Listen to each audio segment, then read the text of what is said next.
बिस्मिल्लाहिर्रहमानिर्रहीम। अस्सलाम वालेकुम एवरीवन। आई होप कि आप लोग जहाँ कहीं भी होंगे ठीक ठाक होंगे, खुशबाश होंगे और अपनी सेहत और तंदुरुस्ती वाली ज़िंदगी भरपूर तरीके से गुजार रहे होंगे। आज ये मैं यहाँ पे आलमंड केक बनाने की तैयारी कर रही हूँ और साथ ही साथ आप लोगों को यूके में आने के बाद सेटल डाउन होने के लिए कौन कौन से अखराजात जो है ना उनसे निमटना पड़ेगा उसके बारे में थोड़ी सी हम बात करेंगे।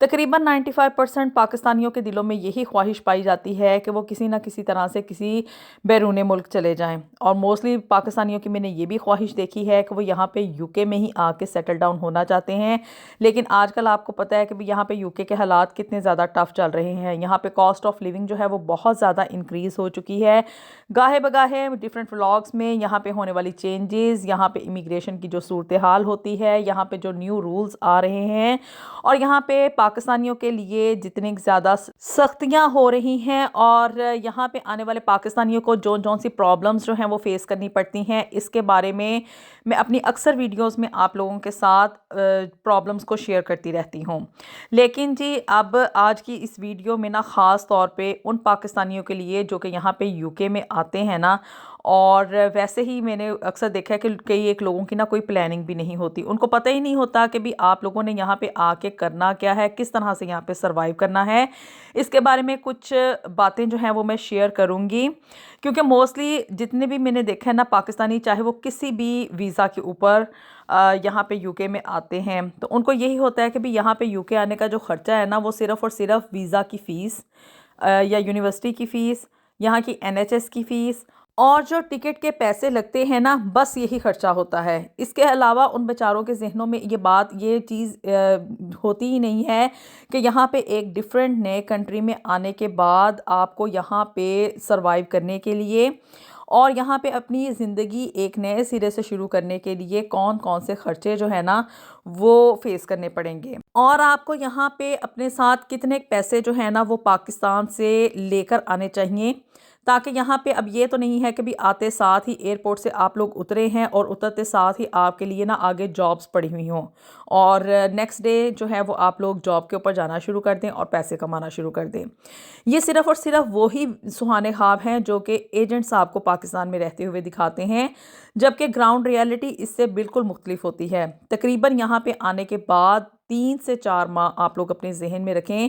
कि भी इतना टाइम पीरियड लग सकता है आपको यहाँ पे जॉब तलाश करने में और इसको कंटिन्यू करने में। तो जी अब ऐसी सूरत हाल में ये जो आपने आके यहाँ पे 3-4 माह या अगर बहुत ज़्यादा सीवियर कंडीशन हो गई है और आपको 6 महीने यहाँ पे विदाउट जॉब गुजारने पड़ते हैं, तो आपको पर मंथ के हिसाब से कितने पैसे अपने साथ लेकर आने चाहिए, जिसकी वजह से क्या कि अगर आप लोग फैमिली के साथ आ रहे हैं या अगर आप लोग अकेले भी आ रहे हैं तो आपका यहाँ पे पर मंथ खर्चा कितना होगा। तो जी यहाँ पे यूके में आने के बाद चाहे आप लोग अकेले आएँ या आप अपनी फैमिली के साथ आएँ, यानी कि बीवी बच्चों के साथ आ रहे हैं, तो जो सबसे पहला और बड़ा ख़र्चा होता है ना वो है जी यहाँ पे रिहाइश का ख़र्चा। चाहे आप लोग यहाँ पे आके कोई एक फ़्लैट किराए पे लेते हैं, कोई एक कमरा किराए पे लेते हैं या कोई घर किराए पे लेते हैं, तो ऑफ़ कोर्स आपको उसका रेंट पे ऑफ करना पड़ेगा। अब यहाँ पे ऐसी तो कोई सूरत हाल नहीं है कि कोई भी बंदा आपको यहाँ पे फ्री ऑफ चार्ज अपने पास रखेगा। तो जी जो सबसे पहला और बड़ा और मेन खर्चा है ना वो है जी यहाँ पे रेंट का। और यहाँ पे एक कमरा जो है ना वो किराए के ऊपर आपको मैं ऑनेस्टली बता रही हूँ कि भी तकरीबन आप मिनिमम अमाउंट अगर अपने जहन में रखेंगे ना तो वो 700 से 800 पाउंड एक कमरे का किराया है। और इसी तरह से अगर आप लोग अपनी फैमिली के साथ आते हैं तो आपको तकरीबन एक घर जो कि यहाँ पे लंदन वाले एरिया में है ना वो तकरीबन आपको 1400 से 1500 पाउंड में, ये मिनिमम अमाउंट में आपको बता रही हूँ, ये रेंट जो है ना वो इससे ज़्यादा भी हो सकता है। ये मार्केट में अवेलेबिलिटी के लिहाज से है कि आपको कितनी जल्दी यहाँ पे घर मिलता है और किस एरिया में आप लोग लेते हैं। तो ये जी मेन खर्चा आप लोगों ने अपने जहन में रखना है पर मंथ के हिसाब से।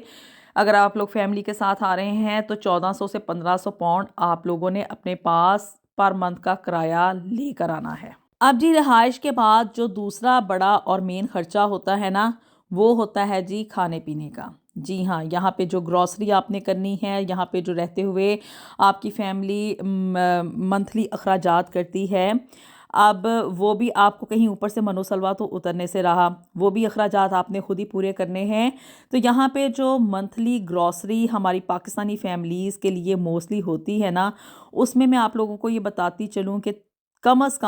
कम यानी कि फैमिली ऑफ 4 पीपल के लिए, यानी कि अगर आप एक दोनों मियाँ बीवी हैं और साथ में आपके 2 बच्चे हैं, तो आप लोगों का यहाँ पे रहते हुए खाने पीने का जो खर्चा होगा ना, वो 600 से 700 पाउंड के राउंड अबाउट में होगा। ये इससे प्लस हो सकता है, ये इससे मज़ीद नीचे नहीं जाएगा। और इसमें सिर्फ़ और सिर्फ मेन ग्रॉसरी के आइटम्स शामिल हैं, यानी कि आटा, चावल, चीनी, दाल और बाकी मीट वगैरह, ये चीज़ें इसमें शामिल हैं। बाकी के ऊपर के जो अखराजात हैं कि आपने कहीं होटलिंग वगैरह करनी है या मतलब मज़ीद के अखराजात के भी, जैसे बाज़ लोगों को होता है कि बहुत ज़्यादा एक्स्ट्रा उनको खाने का शौक़ होता है, वो इसमें शामिल नहीं है। ये बेसिक नेसेसिटीज़ जो है ना, वो मैं आपको बता रही हूँ। फिर जी तीसरा बड़ा और मेन खर्चा जो यहाँ पे आने के बाद होता है ना, वो है जी यहाँ पे ट्रैवलिंग का खर्चा।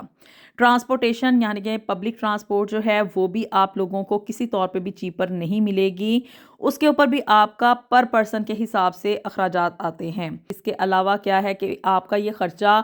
होगा ही होगा।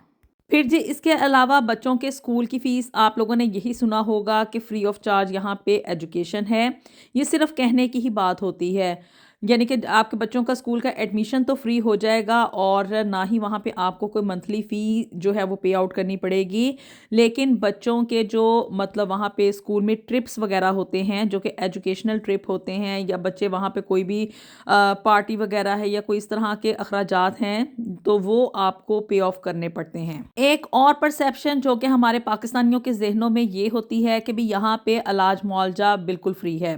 यानी कि ठीक है जी, NHS यहाँ पे आप उसकी फ़ीस जो है वो शुरू में जब आप वीज़ा लेते हैं तब आप पे ऑफ करके आते हैं। उसके ऊपर तो डॉक्टर की कोई फ़ीस नहीं होती, लेकिन जो दवाइयों के बाकी के अखराजात होते हैं, यानी कि आपको जो प्रिस्क्रिप्शन मिलती है, तो उसमें पर आइटम के हिसाब से आपको प्रिस्क्रिप्शन के चार्जेस जो हैं वो पे करने पड़ते हैं, जो कि आजकल तकरीबन आई थिंक सो 950 यानी कि 9 पाउंड और 50 पेंस के राउंड अबाउट में हैं। तो जी इस तरह से ये जो आप लोगों के ज़हनों में ये खामख्याली पाई जाती है ना कि यहाँ पे हर चीज़ फ्री होती है, एजुकेशन फ्री है, यहाँ पे इलाज मुआवजा फ्री है, तो ऐसा नहीं है। हर दवाई के लिहाज से, यानी कि अगर आपको डॉक्टर ने जो है ना वो 3 मेडिसिन्स, 3 गोलियाँ या 3 कैप्सूल जो हैं वो प्रेस्क्राइब कर दिए हैं, तो उसमें आपको पर आइटम के हिसाब से 9 पाउंड और 50 पेंस पे ऑफ करने पड़ेंगे। अगर आप इसको पाकिस्तानी रुपीज़ में कन्वर्ट करते हैं तो ये एक अच्छी खासी रकम बन जाती है। तो वो जो चाह है ना कि भी यहाँ पे इलाज मुआवजा फ्री है, ये सिर्फ़ और सिर्फ़ एक दिखावा ही है। इसमें आपको मतलब इंसान बीमार हो सकता है, कहीं पे भी उसके साथ कोई भी हैपनिंग हो सकती है, तो पर प्रिस्क्रिप्शन, पर आइटम के हिसाब से आपको अपनी ये जो फ़ीस है ना, 9 पाउंड और 50 पेंस वो पे ऑफ करने पड़ेंगे। फिर इसके अलावा बिजली, गैस, वाईफ़ाई और दीगर अखराजात, यानी कि यहाँ का जो सबसे बड़ा मेन खर्चा होता है ना घर में रहने का, वो होता है जी रेंट के बाद कौंसल टैक्स पे ऑफ करना। तो जी ये कौंसल टैक्स भी आपको पे करना पड़ता है, जो कि गाहे बगाहे इंक्रीज़ होता रहता है। गवर्नमेंट उसके ऊपर टैक्स लगाती रहती है, उसमें इंक्रीमेंट होता रहता है। इसी तरह से यहाँ पे जो है वो हर साल बिजली और गैस के बिलों में भी इजाफा होता है, वाईफाई के चार्जेस भी ज़्यादा होते हैं। फिर उसके बाद जी आपको अपना मोबाइल फ़ोन वो यहाँ पे कीप करने के लिए आपको यहाँ पे एक सिम जो है ना वो लेनी पड़ती है, और उसका भी खर्चा ऑफ कोर्स पड़ेगा। जितनी ज़्यादा आप उसको यूज़ करेंगे, या अगर आप कॉन्ट्रैक्ट के फॉर्म में लेते हैं तो हर महीने आप ये अपना मोबाइल फ़ोन का खर्चा उसको भी अपने अखराजात में शामिल कर लें। इन शॉर्ट अगर हम लोग बात करें ना, तो आप लोग पर मंथ के हिसाब से कोई तकरीबन 2500 से 2500 मिनिमम अमाउंट है, और जी 3000 इससे प्लस की अमाउंट ना अपने जहन में रखें कि यहाँ पे आके जॉब लेने से पहले पर मंथ के हिसाब से आपका तो कोई तकरीबन 3000 पाउंड का खर्चा होगा, और आपको हर महीने के लिहाज से ये 3000 पाउंड अपने साथ लेकर आने पड़ेंगे। अब ये आपकी लक के ऊपर डिपेंड करेगा कि आपको कितने महीनों के अंदर अंदर यहाँ पे जॉब मिलती है, और फिर कहीं जाके ये मुमकिनात में से होगा कि आप यहाँ पे UK में कोई चंद पाउंड्स जो हैं वो कमाने के काबिल हो सकें। तो जी आई होप कि ये वीडियो आप लोगों के लिए काफ़ी यूज़फुल रहेगी, नए आने वाले पाकिस्तानियों के लिए भी, और जो दीगर ममालिक से यहाँ पे यूके में आ रहे हैं उनको भी किसी ना किसी हद तक अंदाज़ा हो गया होगा कि यूके में आके यहाँ पे ज़िंदगी नए सिरे से शुरू करना फ्री ऑफ कॉस्ट नहीं है। यहाँ पे कॉस्ट ऑफ लिविंग बहुत इंक्रीज़ हो चुका है। सेविंग्स होना या ना होना आपकी लक के ऊपर डिपेंड करता है, लेकिन यहाँ पे आके जो अखराजात आपने करने हैं उनको अपने साथ लाजमी तौर पे लेकर आएँ। और ये खर्चे उन वीज़ा फ़ीस के अलावा हैं, यूनिवर्सिटी की फ़ीस और एनएचएस की फ़ीस के अलावा है, जो कि आपने वहाँ पे पाकिस्तान में ही रहते हुए पहले पे ऑफ करनी है। जहाँ पे भी रहें हँसते मुस्कुराते रहें, अपनी दुआ में हमें याद रखिएगा। मिलेंगे आपसे नेक्स्ट वीडियो में with something new and something very interesting. Until then अल्लाह हाफ़िज़।